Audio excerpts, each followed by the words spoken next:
Hey guys, welcome back to the channel. This is me, I am Teach, and this is the Bible, a synopsis. Thank you for joining me today. If you're joining me for the first time, thank you for your support, and please do not forget to like and subscribe. And if you do like the content, please pass it on and share it with someone that you think could benefit from it. Anyway, for those of you who've been with me from the beginning, guys, we're here. This is it. This is the last one. We have got to the end of the Old Testament. We're the other end. So thank you for joining me for all of those weeks, and I hope this content has been blessing you. Now, as I said, guys, we're looking at the book of Malachi today. So without further ado, please do go and get some sort of pen, pad, writing implement, and we're going to dive straight into this one. We are at the end. We're at the end. We've come to the other side, guys. It's been an emotional ride. Thank you for being with me through this journey.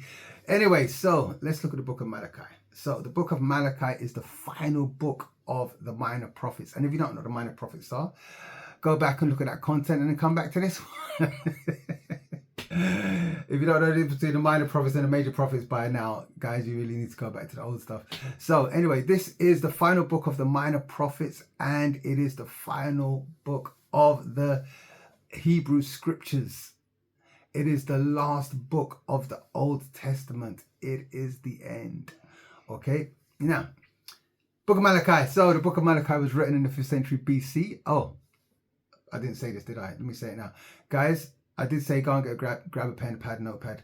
Why? Because I'm going to be reading through my scriptures, and while I'm reading through my scriptures, I haven't got scriptures. I'll be reading through my notes, and while I'm reading through my notes, you should be taking your own notes, and we should be learning together. Okay, let's start again. This is the book of Malachi. Welcome to the channel. Hi guys, welcome to the channel. This is the book of Malachi. Now, the book of Malachi was written in the 5th century BC, and is directed towards the priests and the people, and it's highlighting their negligence in worship and covenantal faithfulness. So what am I saying? So the book of Malachi was written in the 5th century BC, and it's directed towards the priests, but also the common people. So why are we dividing them? Because basically it's to deal with their negligence of worship and covenant faithfulness, which is the job of the priests to impose.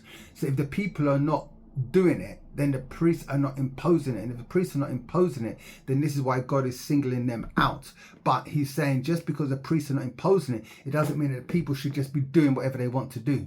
They also need to be coming into line with what God has commanded them to do from the beginning. Hopefully that makes more sense. Anyway, so Malachi serves as a powerful prophetic message and as an emotional conclusion to the old covenant. Like I said, last one.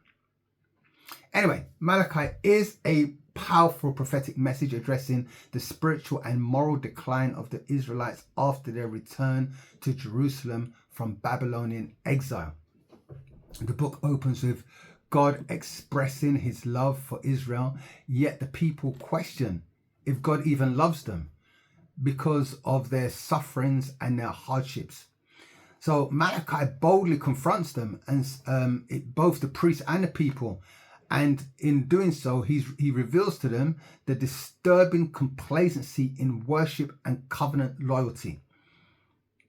So Malachi is written as a dialogue between God and his people, and it addresses the spiritual apathy and moral decline of the people.